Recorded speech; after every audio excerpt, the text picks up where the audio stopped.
இன்றைக்கு ஆள் வந்து வெளிநாட்டு போகிறாப்புல. வெளிநாட்டு வாழ்க்கைன்றது யாருமே விரும்பி போகிறது வாழ்க்கை கிடையாது. தங்களோட தேவைகளுக்காகவும் அவங்களோட கனவுகளை நிறைவுபடுத்துறதுக்காகவும் போகிறது. இன்றைக்கு முழு மனதோட இல்லை, அந்த சந்தோஷம் இல்லை. காலையிலேருந்து அம்மா அழுதுட்டு இருக்க. பெரிய நாடுகளுக்கு நிறைய பேர் 20 லட்சம் 30 லட்சம் ஏமாறுறாங்க. நான் அந்த 30 லட்சம் தான் நான் வெளிநாடு போகிறது. வீடை கட்டி போட்டு நான் இருந்துட்டு புதுசாக வெளிநாடு போகிறீங்கன்னு சொன்னால் படிக்காம தான் செய்யுங்க, போகாதீங்க.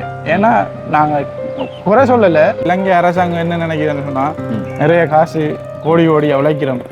அப்போ நமக்குன்ற எதுவுமே அரசாங்கத்தால் சாரது இல்லை. இந்த திறமையை விட்டுட்டு ஏன் போறீங்கன்ட்டு மடத்தனமான வேலை செய்ய வேணாம், நல்ல ஒரு திறமை விட்டுட்டு போகாதீங்கன்ட்டு என்ன செய்யற இலங்கையில் பிறந்தாச்சு.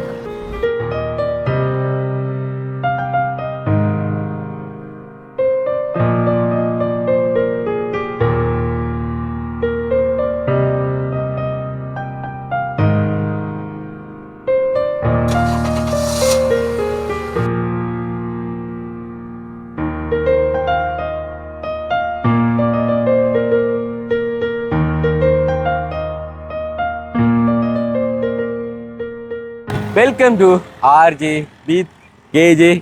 ஓகே, பார்ப்பீங்க நண்பனை ரொம்ப நாளைக்கு அப்புறமா வீடியோவில் நண்பனோட வீடியோஸில் வந்து நம்மளோட டேலண்ட் எல்லாத்தையும் வந்து பார்த்துருப்பீங்க. அப்போயே வந்து ஆள் மனத்தாவப்பட்ட ஒரு விஷயம் சொல்லியிருந்தாப்புல. அதாவது வந்து திறமைக்கான அங்கீகாரம் எல்லா இடத்துலையும் வந்து பெரும்பாலும் வந்து கிடைக்கிறதில்ல.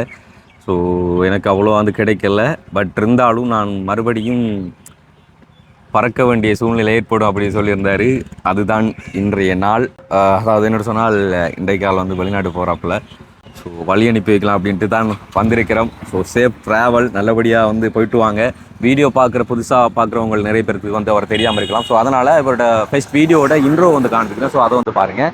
ஈழத்தில் வந்து ஒரு தமிழரால் வந்து பஸ்ஸுகள் வந்து செய்யப்படுது அப்படின்னு சொன்னால் வெளியில் யாருக்குமே தெரியாது, நம்பவும் முடியாது. இதுக்கு வந்து ஓப்பன் யூன் எந்த நேரம் வேலை செய்யக்கூடாதுன்னு சொல்லி ஆரம்பத்துல இருந்தே ஒரு 2-3 வயதுல இருந்தே தொடங்கிட்டாரு. சின்ன வாகனங்கள், சின்ன கார்கள்.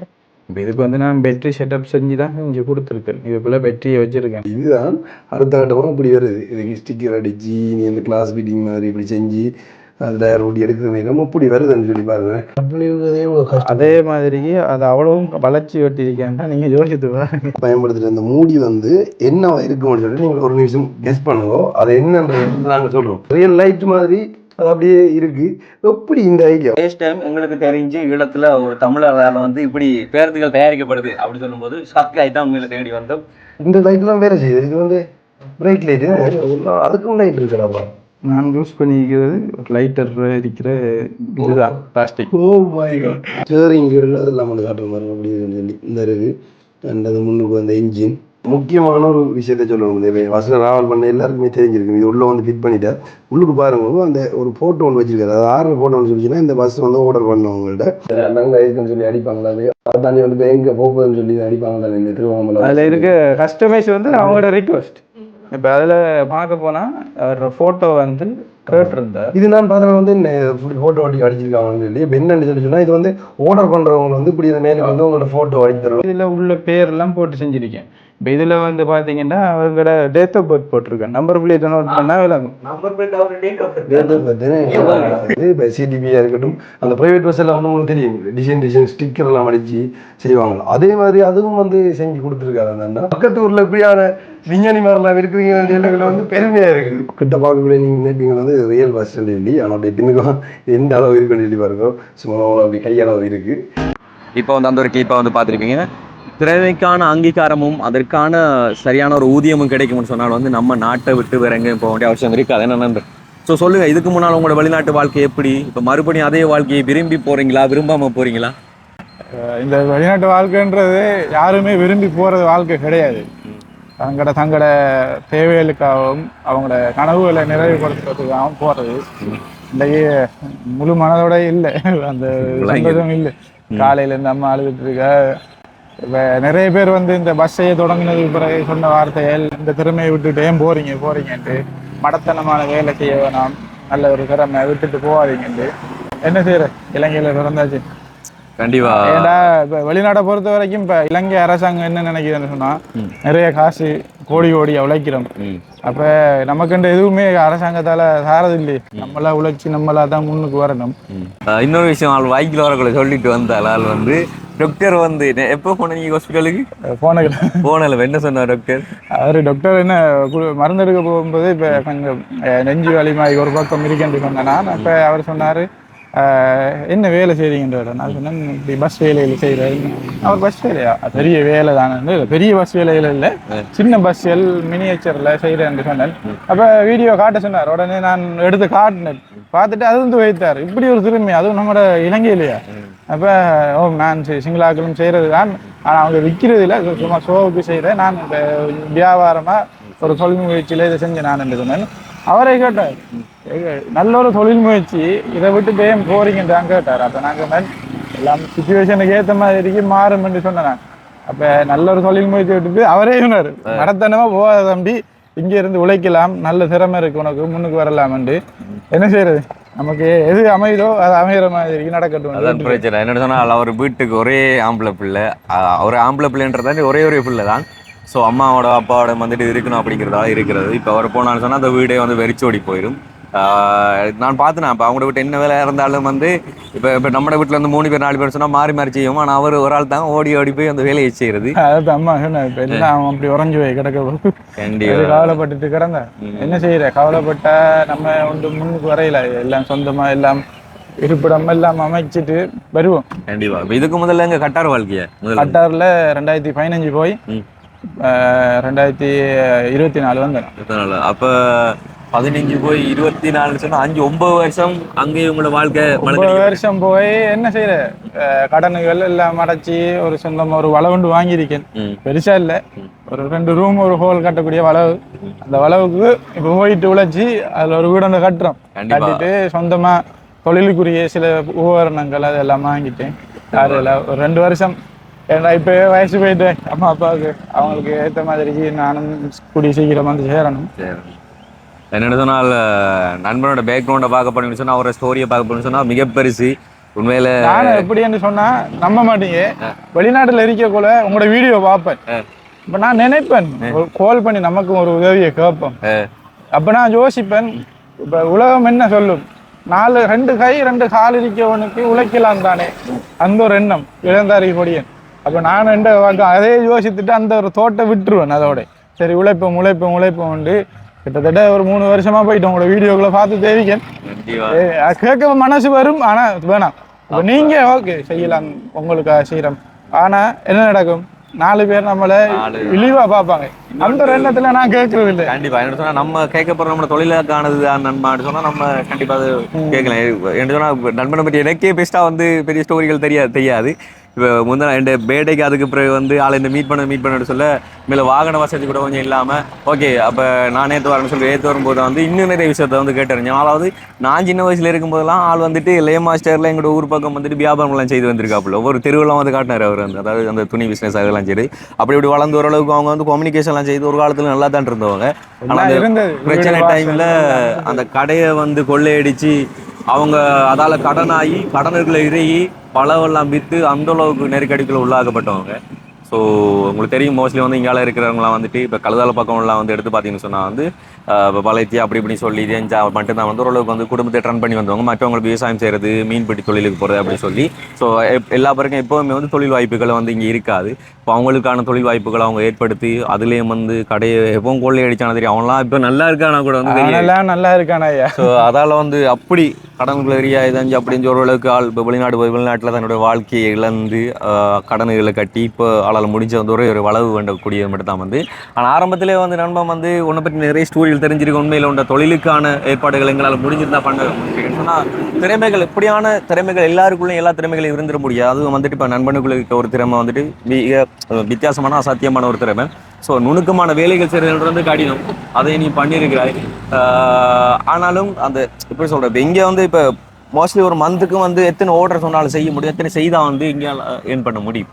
இப்போ சொந்தமாக இப்போ நான் இதை மெயினாக இப்போ செய்ய போகிறேன்னு சொன்னால் என்னால் ஒரு மாதத்துக்கு ஒரு குறைஞ்ச ஒரு 10 செய்யலாம். ஏன்டா அதில் ஃபுல் ஹார்ட் ஒர்க் பண்ணி நிறைய சாமான் எடுத்து அப்படி செய்ய போனால் 10 ஆர்டர் படியே செய்யலாம். என்ன இப்போ அது செய்கிறேன்னு சொன்னால் சில மிஷின்கள் வந்து வாங்க வேண்டியிருக்கும். அந்த ஒரு காரணத்தால அந்த மிஷின்கள் எல்லாம் 1 லட்சம் 2 லட்சம் வரும். அப்ப அதுக்கெல்லாம் நான் காத்தாங்குடிக்கு தான் போயிட்டு வர அலைச்சல் எல்லாம் டைம்கள் போறதானே. அதான் பிரச்சனை. இப்ப நம்ம கையில எல்லாம் மிஷினரி இருக்குமான்னு சொன்னா கூட வேகமா செய்யலாம். மிஷினரி இல்லாதால ஒவ்வொரு இடத்துலயும் போய் அதை கட்டிங் பண்ணி வெட்டி எடுத்து வந்து எல்லாம் செய்யறதுன்றது வந்து கொஞ்சம் கடினமான ஒரு வேலை தான். ஸோ வெளிநாடு போறது வந்து கொஞ்சம் ஏதாச்சும் கையில மிச்சம் பிடிச்சிட்டு வர்றதுதான். அப்படியா? மிச்சம் பிடிக்கிறேன்ட்டு ஏற்கனவே 9 வருஷம் இருந்ததுல முழு சேமிப்பு சாப்பாடு காசு எல்லாம் மிச்சம் பிடிச்சி அதுல சேர்த்துக்கிட்டு தான் கடன்களை அடைச்சி கொஞ்சம் முன்னுக்கு வந்திருக்குன்னு சொன்னா அந்த இதுல தான் பெரிய ஒரு இது. என்னன்னு சொன்னால் வீட்டுக்கு ஒரே பிள்ளையா இருந்துட்டு வெளியில போறன்றது அம்மா அப்பாக்களை பிரிஞ்சு இருக்கிறன்றது வந்து கொஞ்சம் கஷ்டமான விஷயம். ஓகே, ஸோ கண்டிப்பா வந்து நாங்களும் வந்து வாழ்த்துக்களை எங்களால் முடிஞ்ச வாழ்த்துக்களை சொல்றோம். வெளிநாட்டு பயணம் நல்லதா இருக்கணும். அண்ட் போய் வந்து அதுக்கு பிறகு வெளிநாட்டு பயணமா இருக்கக்கூடாது. இங்கே போய் வர்றது வந்து ஒரே ஐடியா செட்டில் ஆகிற மாதிரி தான் வருவோம். இங்கே இருந்து ஏதாச்சும் தொழில் பண்ணக்கூடிய மாதிரி பாருங்க. உண்மையில அதான் சொல்றேன். அதாவது குறுகிய காலத்துக்குள்ளதான் ஃப்ரெண்ட்ஷிப் வச்சுக்கிட்டோம். ஆனா நல்ல மனுஷனியா நம்மளோட பிரச்சனையில வெளிக்காட்டுதல்ல என்னடா உடுத்துற உடைய வச்சு சில பேர் வந்து நினைப்பாங்க நல்லா இருக்கேன். ஆனா என்ன நானெல்லாம் அந்த 9 வருஷத்துல 9 வருஷமாகி வரக்குள்ள தான் நான் புது உடுப்புகள் வாங்கினேன். அந்த 9 வருஷம் பழைய உடுப்பு தான் போட்டு அப்படி இருந்து இதெல்லாம் வந்து அப்போ வரக்குள்ள வாங்கின உடுப்புகள் தான். அதெல்லாம் இப்போ புது உடுப்பு மாதிரி இருக்கும் போல சொல்லலாம். அது வந்து உடுப்பை வச்சு சில பேர் நினைப்பாங்க நம்ம உடுப்பை வச்சு தான் நம்மளை வந்து அந்த ஒருத்தவங்க வந்து கணிப்பாங்க. பெரிய காட்டி கொள்றல நம்மளுக்கு சொல்லி. ஸோ இப்படிதான் இப்போ எப்போவுமே ஒருத்தங்களோட வெளி தோட்டை வச்சு கொண்டு அவங்கள்ட்ட உள் பேக்ரவுண்ட் வந்து பெருசா இருக்கும் அப்படி இப்படி இருக்குன்னு சொல்லி வந்து நம்ம கெஸ் பண்ண முடியாது. ஒருத்தங்களோட வாழ்க்கையை உள்ள பூந்து போய் பார்த்தா தான் தெரியும் அவங்களுக்குள்ள என்னென்ன கஷ்டங்கள் இருக்கு, எவ்வளவு கஷ்டங்கள் இருக்கு, எவ்வளோத்தெல்லாம் வந்துட்டு சால்வ் பண்ணி மேலே வந்திருக்கான் அப்படின்னு சொல்லி. ஸோ நண்பன் வந்து அப்படித்தான். அதனால் முடிஞ்ச அளவுக்கு வந்துட்டு கடன்கள் மீண்டு காப்பாற்றி ஒரு மாதிரிக்கு வந்து. ஆனால் தான் பிரச்சனை. இப்போ வெளிநாடுன்னு சொல்லி வெளிக்கிட்டோம்னு சொன்னால் வந்து தங்களோட வாழ்க்கையை வந்து இழந்துடும். அது வந்து வெவ்வேறு நாடுகளில் இருக்கிறவங்களுக்கு சரி, இல்லை சொன்ன அரேபிய தேசங்களுக்கு அநேகமாக வந்து அரேபிய தேசங்களுக்கு போகிறவங்க வந்துட்டு உழைக்கணும் அப்படின்னு சொல்லி தான் உழைக்கிற வயசு அப்படின்னு சொல்லி போயிடுவோம். ஆனால் அந்த உழைக்கிற வயசுல தான் நம்ம வாழ வேண்டிய வாழ்க்கை. எப்படின்னா ஒரு 2 வருஷத்தால வரலாம். அந்த நேரம் இப்போ பைக் என்ற 4 லட்சம் இருந்துச்சு ஒரு ஆசை. 10 லட்சத்துக்கு வீடு கட்டலாம். சரி எல்லாம் போயிட்டு இருக்கு. இப்படியே 2 வருஷம் 4 5 6 7 8 9 ஆகி இங்க வந்து பார்த்தா 4 லட்சம் பைக் இல்லாம கிடந்துச்சு.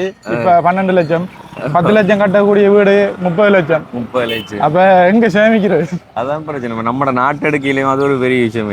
சொன்னால் நான் உண்மையில என்னோட இந்த பைக் எடுத்ததுக்கே வந்து இப்ப இந்தியாவில் நம்ம சப்ஸ்கிரைபர்ஸ் எல்லாம் இருக்கிறாங்க தானே, அவங்களே வந்து நிறைய பேர் கண்டபடி திட்டினாங்க. ஏன் தம்பி உங்களோட நாட்டில் இப்படி அங்கே இப்படிலாம் வாகனம் எடுத்து ஓடுத்தானே. அதாவது இந்த ஒரு பைக் வந்து இங்கே எடுத்ததுக்கு இதே பைக் வந்து இந்த நம்ம நாட்டு காசுக்கு அங்கே 4 பைக் எடுத்துருக்கலாம்னு சொல்லியிருந்தாங்க. அப்போ யோசிச்சேன், நம்மளோட நாடு நம்மளுக்கு தெரியாமலே வந்து எவ்வளவு சூறையாடு, அது எப்படி இந்த அளவுக்கு ஒரு மாதிரி அறுவடைத்தான் வரும் அப்படி சொல்லி பிறகு விசாரிக்கும் போது தான் வந்து தெரியுது வந்து சர்வதேசத்திலேயே வந்து வாகனங்கள் இறக்குமதியில் வந்துட்டு அதிகம் வாகனங்களுக்கான வரிகளை அறவிட்டு வசூலிக்கிறது வந்து நாடுகளில் வந்து 2வது நம்மளோட நாடு. அதாவது 1வது சிங்கப்பூரும் 2வது ஸ்ரீலங்கா வந்து இருக்கிற வந்து தெரிய வருது.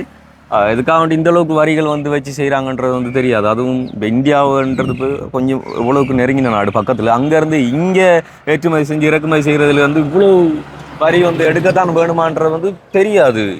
அது உண்மையிலே நாட்டு மக்களோட சிச்சுவேஷனை வந்து விளங்கி கொள்ளணும். 4 பைக் எடுக்கிற காசை கொண்டு வந்து 1 பைக் எடுக்கணும்னு சொன்னால் வந்து எந்த அளவுக்கு போகுதுன்னு சொல்லி பாருங்க. 4 ஆட்டோ எடுக்கிற காசு ஒரு ஆட்டோவில் முடியுது. அப்போ பாருங்க என்னன்னா வந்து உண்மையில இந்த ஒரு நாட்டில் நம்மளாம் வாழ்ந்துதான் ஆகணுமா அப்படிங்கிற மாதிரி மென்டாலிட்டிகள் எல்லாரும் வந்துருவாங்க. என்ன சொன்னா வெளி உலகம் தெரிய வந்தா ஆரம்பத்துல வரும்போது எனக்கு எல்லாம் பெரிய பெரிய காசா இருந்துச்சு. 2 ரூபாய்க்கு வித்த டொவி வந்து 5 கடையில வந்து மிச்சம் கொடுக்கறது 10 ரூபாய்க்கு ஒரு டொவியை தராங்க. தெரியுமா? அந்த 3 ரூபா வித்த பபுள் கம்மியை வந்து 10 ரூபா வந்து விற்கிறாங்க. எங்க போயிட்டு நாடு அது நீங்க 3 ரூபாய்க்கு நான் 2 ரூபாய்க்கு வாங்கியிருக்கேன். 10 ரூபாய்க்கு 5 தருவாங்க. அந்த நான் போகும்போது விட்டுறாங்க. அந்த காலம் எல்லாம் போகணும். அப்போ அப்படி இருந்த காலம் போய் இப்ப எப்படி போயிட்டு இன்னும் ஒரு 5-6 வருஷம் போன அந்த நாட்டுல இருக்கணுமா இல்லையான்னு சொல்லி தெரியாது எனக்கு. ஸோ அதனால அடிக்கடி நான் தமிழ்நாடு கேரளான்னு சொல்றது அங்கால போய் செட்டில் ஆயிடலாம். இனி வந்து பஸ்ஸும் வந்துடும். ஸோ நண்பனுக்கு வந்து 9 மணிக்கு பஸ் சொல்லி கொண்டு வந்து நான் இங்கே 9 மணிக்கு சொல்லி பயப்பட்டு போய் ஓடி வந்துட்டு. ஆனால் 9 மணி கல்முனையிலேருந்து எடுக்கிறது. இப்போ வந்து டைம் வந்து பார்த்தீங்கன்னா 10:30 ஆகுது. ஸோ இனிமேல் வந்து பஸ் வந்துடும். ஸோ வெளிக்கிடலாம்.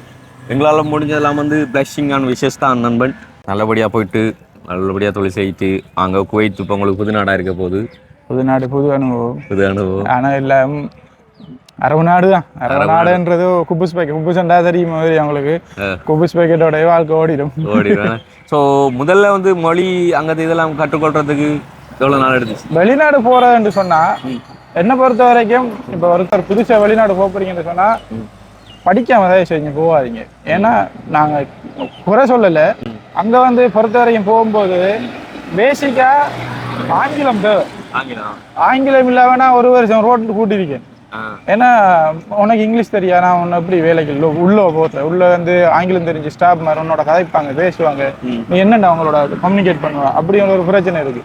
நான் அந்த அவர் ஆங்கிலத்தில் தட்டுப்பட்டு நான் அந்த ஆங்கிலம் படிக்கிறதுக்கு அங்கே இருந்த செக்யூரிட்டிகிட்ட பிலிப்பீனிட்ட போயிட்டு இங்கிலீஷ் பேசி கதைச்சி அந்த ஒரு இடத்துல இருந்து இப்போ நான் கடைசியாக வரும்போது வேலை செஞ்ச இடம் எதுன்னு சொன்னால் டுக்கான் இங்கிலீஷ் ஸ்கூல்ன்ட்டு கட்டாரில் இருக்கு. எங்க இங்கிலீஷ் ஸ்கூலில் ரிசப்ஷனாக வேலை செஞ்சேன். நான் இங்கிலீஷ் தெரியாம தட்டுப்பட்ட இடம் ரோட்ல வந்த இடம் இங்கிலீஷ் ஸ்கூல்ல இருந்து வெளியில வந்தேன். அப்ப உண்மையில தங்களோட சிச்சுவேஷன் புரிஞ்சு ஒருத்தன் மேலுக்கு வரணும்னு சொல்லி நினைச்சா கண்டிப்பா வேலை வர முடியும் அப்படிங்கிறது நண்பன் ஒரு உதாரணம்.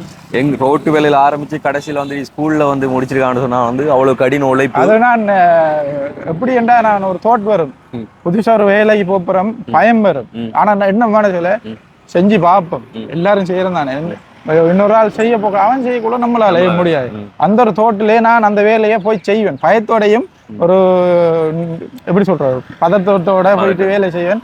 ஆனா எப்படியோ அதை வந்து நான் அதை எப்படி சொல்றேன், இப்படி அந்த வேலையை நான் பழகிறேன். ஒரு கிழமை டைம் எடுக்கும், அந்த ஒரு கிழமைக்கு போலவும் நான் மகாராஜா அந்த இடத்துல. அந்த ஸ்கூல்ல வந்து நம்முடைய இலங்கை ஆக்களும் இல்லை, இந்திய ஆக்களும் இல்லை, எல்லாம் பிரிட்டிஷ் இங்கிலீஷ் டீச்சர்ஸ் மட்டும்தான். அவங்களுக்குள்ள நான் வேலை செஞ்சேன்டா எனக்கே ஒரு ஆச்சரியம். இங்கிலீஷ் தெரியாம போய் அங்க நான் வேலை செஞ்சேன்.